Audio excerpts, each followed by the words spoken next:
Hello, all my friends out there, and welcome to the Warner Brothers Discovery Podcast. Today, I'm going to be talking about Blazing Saddles. And if you don't know what Blazing Saddles is, if you're younger, I'm sure you don't. But I have more of an older audience, and it came out in 1974. It was a Mel Brooks production, and it's a comedy, and it's really funny.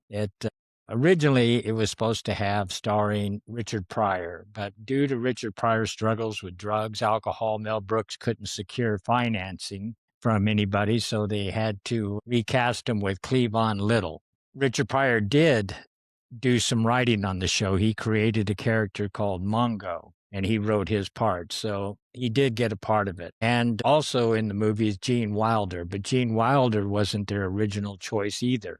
They originally had Gig Young play the part, and he came in the first day of shooting. He was drunk, and evidently he had a drinking problem. And when they did the scene where they hung him upside down, he started throwing up. So he was, hungover. So they had the first day get rid of him, and then Mel Brooks called Gene Wilder, and Gene Wilder came to save the day because they were friends. And he came and he took the part.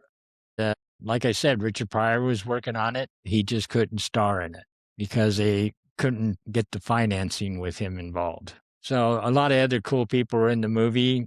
Slim Pickens, Harvey Korman, he was in it.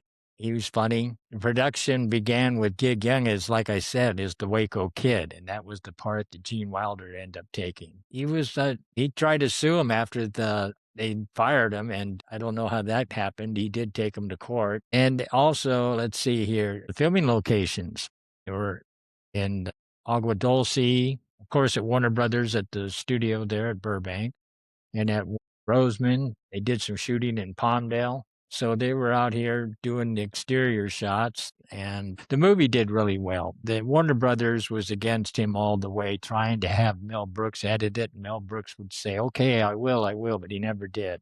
It was the first movie ever to have people actually farting in it. And when it did, ABC, I believe, or one of the networks did put it on TV, they edited quite a bit, but they had to add things to it because it was a 2-hour movie, even with commercials. So, but it did make it to television. Um, they just went through so much making this movie, and it's just hilarious. And there was just certain things you couldn't do today. Some of the actors had a problem using the N word, but they did. It worked for that time because it wasn't a racist movie. It was okay with the actors that were in it, the black actors. The character of Governor was Mel Brooks. He played a few different characters in the show. It's one of my all-time favorites. In comedy, the AFI's number 6 of all funny movies. It's funny, I still laugh when I watch it today, and I still quote some of the different scenes. You have Harvey Korman working for the Gov, and he had his girl with him, his secretary assistant or whatever she was. That was funny. Let's see, the Indian chief played by Mel Brooks speaks Yiddish. That was funny. Have you ever seen in your life when he saw they're darker than us? And Gene Wilder was originally offered the role of Hedley Lamar, but didn't feel right for it and told Mel Brooks that he wanted to play Jim the Waco Kid, but they've already had Gig Young already committed to that. But he ended up getting that part anyway, so that's cool. Brooks wanted someone older for Jim, the Waco Kid, someone like Dan Daly, or Daly was originally considered for the role of Jim, the Waco Kid, but the poor health, declining eyesight forced him to decline. Count Basie out there, about around 25 minutes into the show, the leader of the jazz band in the desert. The song being performed is April in Paris, written by Vernon Duke and E.Y. Hamburg in 1932. The arrangement Basie played in the film was made in 1955 and recorded by him at least twice, first as an instrument and then as 1956 Newport Jazz Festival with the vocal by Ella Fitzgerald. Kinds of trivia. And then if you notice on his saddle, he had a Gucci saddle. That was cool. But the whole premise of the movie was they wanted to get some land. The railroad was going through this town, and they were trying to get the people to leave. So it all started with that, and that's the premise of the show, the comedy. Eddie Lamar sued Mel Brooks over the use of her name, Hedley Lamar, and settled out of court. Brooks said he was flattered by this attention and the reference ensuing that he had in the movie. And that's funny. What is the point of non-existent lawsuit? Anyway, also Madeline Kahn, she's in it. She plays a part in the movie, and that's pretty good. Around Mongo, he's a classic in this movie. Mongo just a pawn in the game of life. They just do these quotes. When Mel Brooks advertised in the show business trade papers for a Frankie Lane type voice to sing the film's title song, he was hoping for a good imitator. Instead, Frankie Lane himself showed up at Brooks's office 2 days later, ready to do the job. But nobody told him the movie was a parody. Apparently, Lane did not take offense to it, the deception, considering he reportedly was pleased with the film upon seeing it on its release, but nobody told him what it was about. And Frankie Lane sings the song. There's some trivia. The world premiere was at the Pickwick Drive-In Theater in Burbank. Since demolished, the theater in Burbank the guests rode horses into the drive-in for the premiere. The Pickwick was also used for a location in Greece. Filmed on the same outdoor sets at Westworld, Mel Brooks' first movie filmed in Panavision scope, and the original plan was have Alan Arkin direct with James Earl Jones playing Bart, but that didn't happen. Alan Arkin, that's a trip. At around 21 minutes into the show, handling the paddle balls and everyone at the table, the governor, William J. Petame, calls them by name as Frankie, Johnny, Patsy, Kelly. Frankie and Johnny was a popular song in the 1930s, and Patsy and Kelly was a popular comic actress at that time.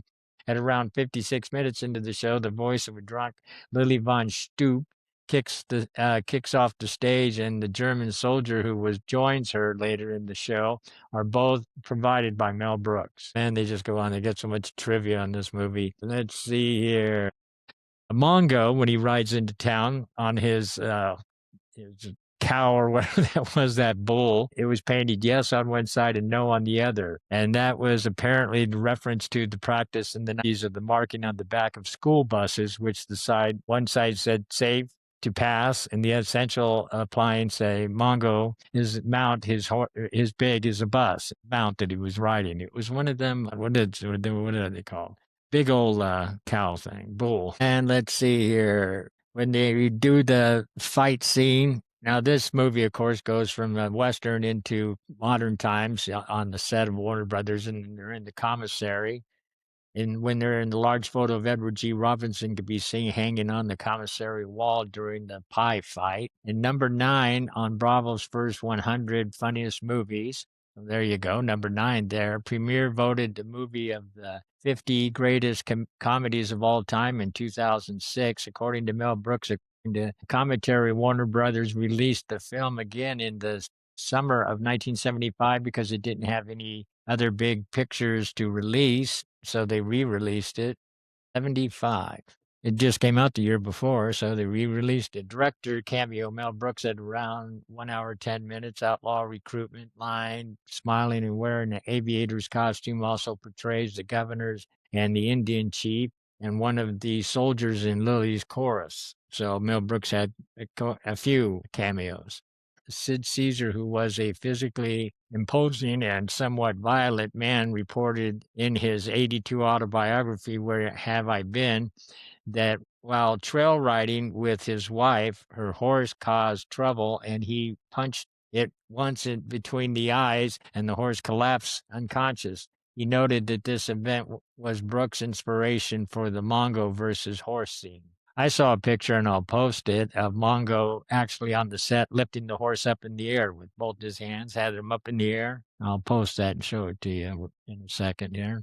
That's CDV commentary, Mel Brooks. So he got that idea from Sid Caesar. Go. So, once again, in the DVD commentary, Mel Brooks said that the working title for the show was Tex X, as the reference for Black Muslim leader Malcolm X. It was then switched to Black Bart, then to the Purple Sage. In either case, neither he nor the other writers thought those were great titles. Brooks says that one morning he was taking a shower and the words Blazing Saddles suddenly popped into his head. When he got out of the shower, he pitched it to his wife, Anne Bancroft, who liked it, the idea. That's how the movie ended up with the title, Blazing Saddles. That's cool. So supposedly, this movie officially marks the first time the sound of farting has ever been used in a film, at least according to the filmmakers in the DVD documentary. According to Mel Brooks, they came up with the idea after watching numerous old westerns where cowboys only consumed black coffee and plates of beans, concluding that such a food combination would eventually inevitably lead to fart. When auditioning for the role, Lily Madeline Kahn was asked by Mel Brooks to pull up her skirt, so she was quite hesitant. Being unclear of Brooks' intentions, Brooks assured her that he was happily married to Anne Bancroft, and actually he just wanted to see if her legs were good as Marlene Dietrich's. That's the famous Gams. So she lifted her skirt. She said no touching. Lily Von Stoop character was a parody of Marlene Dietrich. One studio executive stopped Mel Brooks in an elevator at Warner Brothers lot and told him that several scenes were offensive and needed to be cut in order for the picture to be released. Brooks nodded and agreed to be polite, even though he had no intention of changing anything, being that he had a final cut written into his contract. After promising Warner Brothers that he would edit several offensive scenes, such as the infamous farting sequence, Mel Brooks never cut a single scene. So during a speech honoring Mel Brooks at the Kennedy Center, honoree former President Barack Obama mentioned going to see the film at the age of 12. When Brooks asked him, "How did you get in with the rating restrictions?" Obama replied, "I think I had a fake ID to go along with my fake birth certificate," before adding, "The statute of limitations has passed." Well, there's just a lot of cool stuff about that movie. It's a great movie. I could see it again. And it's just one of those movies. I like Mel Brooks and I like his movies, and it's good to laugh. So I just wanted to bring up Blazing Saddles. If you haven't seen it, you've got to. You've got to put it on your bucket list or whatever. I just wanted to mention it today in my mini podcast. So I hope everybody's doing well. Tomorrow is the big deal with the vote for the merger. So I'll be doing a podcast on that. So I'll be talking to you then. Take care.